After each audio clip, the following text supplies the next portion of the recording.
അവരാണോ അത്?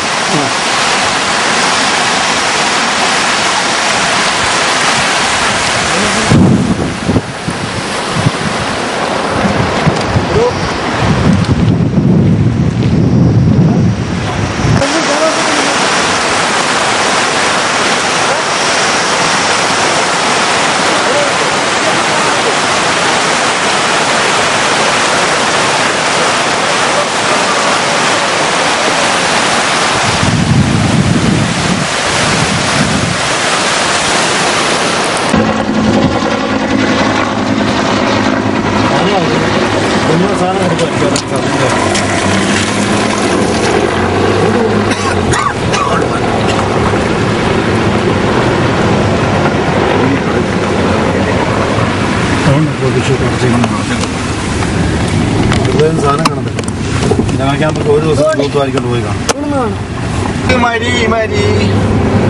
പണ്ട് തെരുവിട്ട് തിക്കുണ്ടികളുണ്ടല്ലോ, അന്നാ മരിച്ചുപോയ സട്ടസാബില്ല പട്ടാളച്ചനമാണ് പാടിയതാണ് മനുഷ്യരുടെ മെഴുക്കിയത്. ആയിരങ്ങൾ കരി കരി പെരുമണ്ണിൽ മരി മരി പോയി. പിന്നെ അവൻ്റെ സ്ഥലം പാടാം. അങ്ങനെ ഒപ്പിന്ന് ചത്തോടി നമ്മൾ പോയി അറിയേണ്ടേ.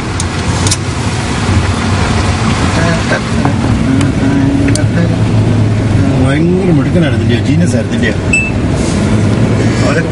അവൻ്റെയൊക്കെ കൂടുതൽ കമ്മിയായിട്ട് ഇന്നും പോകുന്നില്ല. അതോടെ എൻ്റെ ഭാവന പറഞ്ഞു. ഇല്ല, ഞാനൊരു കവിയൊക്കെയാണ്. അവൻ പഠിച്ചെന്തോ കമ്പ്യൂട്ടറിലോ? അവൻ പഠിച്ചതൊന്നും അവൻ അങ്ങനെ പഠിച്ചിട്ടൊന്നുമില്ല. ചിലപ്പോൾ അതിൽ നമുക്ക് പറയാൻ പറ്റില്ല കേട്ടോ. കാരണം ബേസ്മെന്റ് ഉണ്ടെങ്കിലേ ആ സിംഗിൾ കാർപ്പറ്റ് ഇപ്പം 3-4 പീസാവും. ഇവിടുത്തെ ഇതൊക്കെ അടിച്ച് ചുരുട്ടിക്കളയും. ഹോസ്റ്റലൊക്കെ വീട്ടിലൊക്കെ ഇങ്ങനെ പോയി ഇവർ എത്ര പണി ചെയ്താൽ ഈ റോഡ് ഇതെല്ലാം ക്ലീൻ ആക്കിയിട്ടുണ്ട്. പക്ഷെ അത് നാളെ തന്നെ പോയി വീട്ടിലെ വാഷ് ചെയ്തിട്ട് ഇപ്പോൾ വിസ കൊടുത്ത് ചിലപ്പോൾ 10,000 തന്നെ പേർക്ക് അറേഞ്ച് ചെയ്താണ്. ഇല്ല, ഓർഡർ ഇട്ടാണോ 1000 മിസ്സ. ഇപ്പോൾ എന്താ പറയുക, 1000 മിസ്സ പിക്ചർ ഓർഡർ ഇട്ടു. കാറുണ്ടാക്കാൻ പാർക്ക് ചെയ്തു. ഇങ്ങനെ പള്ളി വണ്ടി മറിഞ്ഞ് തിരിഞ്ഞിടക്കുന്നു.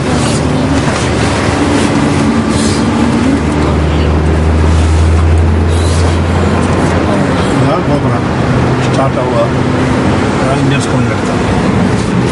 ഇവിടുന്ന് അങ്ങോട്ട് ഷാജന്റെ പട്ട ആശുപത്രിയെ പോയി പോയാൽ എങ്ങനെയാണ് പന്തന്റെ ഓർമ്മ റോഡ് മുറിഞ്ഞു.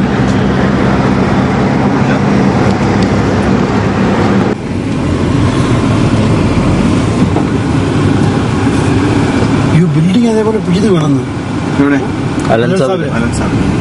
കുറെ ബിൽഡിങ് ആ വാതിൽ സൈഡ് തടി പണിതായിരിക്കും. അപ്പൊ അതിൽ മണ്ണെല്ലാം ഒഴിച്ചു കാണും. പിന്നെ ഫുട്ടിങ്ങോടുകൂടി പിഴുത് വേണമെന്ന് ബിൽഡിങ്. അത് എടുക്കാനുള്ള ഫോട്ടോ വന്നിട്ടില്ല.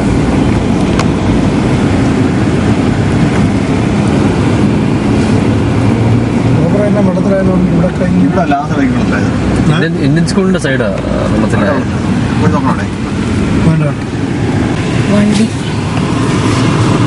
വണ്ടി പറന്നു.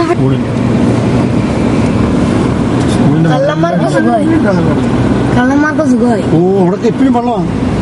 കള്ളന്മാർക്ക് സുഖമായി. വീടിനകത്ത് മൊത്തം വെള്ളം കയറി. അയ്യോ, ഡോർ അടിച്ചടക്കിയതിന്റെ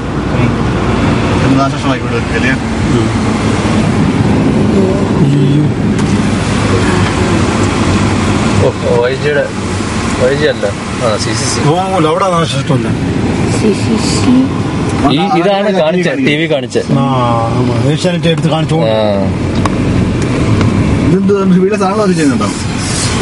ഒരു വീട്ടിലെ സാധനം ഉണ്ടോ ചെയ്യുന്നുണ്ടോ? ഒരു വണ്ടി കൊണ്ട് വെള്ളം കയറി. വെള്ളക്കാരുടെ വീട്ടിൽ വെള്ളം കയറി.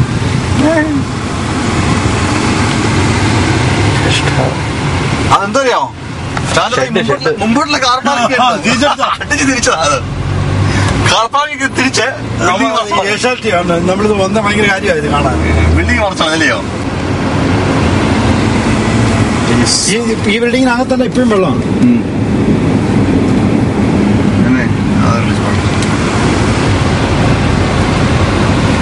ഡോർ പോലീസുകാർ പോകും. അതുകൊണ്ട് ആൾക്കാർ കറണ്ട് പോകും. സ്കൂളിന്റെ മതിലിന്റെ കൊണ്ട് കയറി വണ്ടി ഇരിക്കുന്നുണ്ട്. ഞാൻ എവിടെയാ ജോസിനെ വിളിച്ച ആരും വിളിച്ച് പറയുന്നില്ല ഇല്ലയോ? മൊത്തം അതാ കടയെല്ലാം തൂത്തുവാരിക്കൊണ്ട് പോയി, എല്ലാം ഒലിച്ചോണ്ട് പോയി. ആ ഭാഗത്ത് നാട്ടിലെ ആണ് കുളിക്കുന്നത്. പക്ഷെ ഇത് കുറച്ച് ഭയങ്കര പൊല്ലിട്ടുണ്ടാവും. ഇപ്പൊ ഇന്നൊക്കെ ഇപ്പൊ കുറച്ച് ഫ്രഷോട്ട് നല്ല കൊഴി വരുന്നുണ്ട്. കുറച്ച് പൊല്ലിട്ടായി കഴിഞ്ഞാൽ പിന്നെ നമുക്ക് എല്ലാം അതാ കോരിക്കൊണ്ട് വരുന്നത്. അതാ കോരിക്കൊണ്ട് വരുന്നത്. ഇപ്പൊ ഈ ടാങ്കർ ലോറി ഉണ്ടാക്കി 50 കിലോ ടാങ്കറിന് ഇന്നലെ ഒരു വണ്ടി അടിച്ച് 50 കിലോ പറഞ്ഞു. പക്ഷെ അതിൽ നിന്ന് എടുക്കുന്നത് ഞാൻ കണ്ട് എവിടുന്നാന്ന്. അത് എടുക്കുന്ന വെച്ചാല് ഗാലയിലെ വാതിൽ നമ്മൾ എടുത്തുകൊണ്ടിരുന്നത്. അവിടെ ആൾക്കാർ അപ്പുറത്ത് കുളിക്കുക മറ്റെല്ലാം ചെയ്യുന്നുണ്ട്.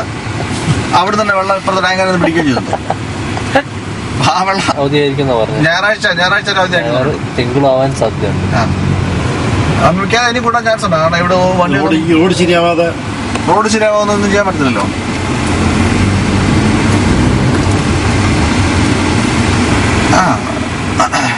എന്റെ വീട്ടിൽ വെള്ളം കയറിയായിരുന്നു. എന്റെ വീടിനകത്ത് വെള്ളം കയറിയായിരുന്നു. അല്ലല്ല, ഗ്രൗണ്ട് ഫ്ലോറാ. എന്റെ വീടിനകത്തൊരു ഒരടിയുള്ള വെള്ളം വന്നായിരുന്നു. കുറച്ച് ചെറുതല്ല, ഞാൻ കുറച്ച് പ്രിക്കോഷൻ എടുത്തിരുന്നു. അങ്ങനെ വലിയൊരു നോട്ടീസുകൾ കുഴപ്പമില്ല. പിന്നെ വീട് ക്ലീൻ ചെയ്യാനുള്ള ഇതുണ്ട്, അത് കഴിഞ്ഞു. ഇല്ല, കാർപ്പറ്റിലായിരുന്നു. ഫ്ലോർ മാർബിളായിരുന്നു.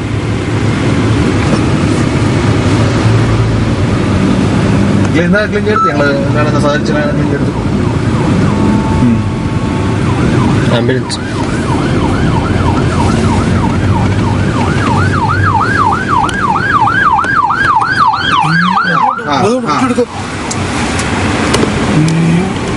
ഇതിപ്പോഴൊന്നും ശരിയാവത്തില്ലല്ലോ. അല്ലെ കോർത്ത ഈ ഫ്ലൈ ഓവറൊക്കെ മുറിഞ്ഞിരിക്കുക. താഴെ ഞാൻ ഇപ്പൊ ജസ്റ്റ് അതിന് മുമ്പേക്ക് കോർത്ത വേണ്ട നമ്മളെ ഹൈവേ കയറി കഴിയുമ്പോൾ ഫ്ലൈ ഓവർ ഇല്ലയോ, അതിന്റെ ഒരു പീസ് കട്ടായി പോയി. ഹൈവേ അല്ല ഈ പാലം പല പീസുകളില്ലയോ, അതിൽ ഒരു പോർഷൻ ഒരു സെക്ഷൻ മുറിഞ്ഞു പോയി. എടുത്തു. അപ്പൊ ആൾക്കാർ ശരിയാക്കണ്ട. ടൈം പിന്നെ എത്ര ടൈം എടുക്കുന്നതാണ് വിഷയം. 5 വർഷം ഒരു പുറകോട്ട് പോയി.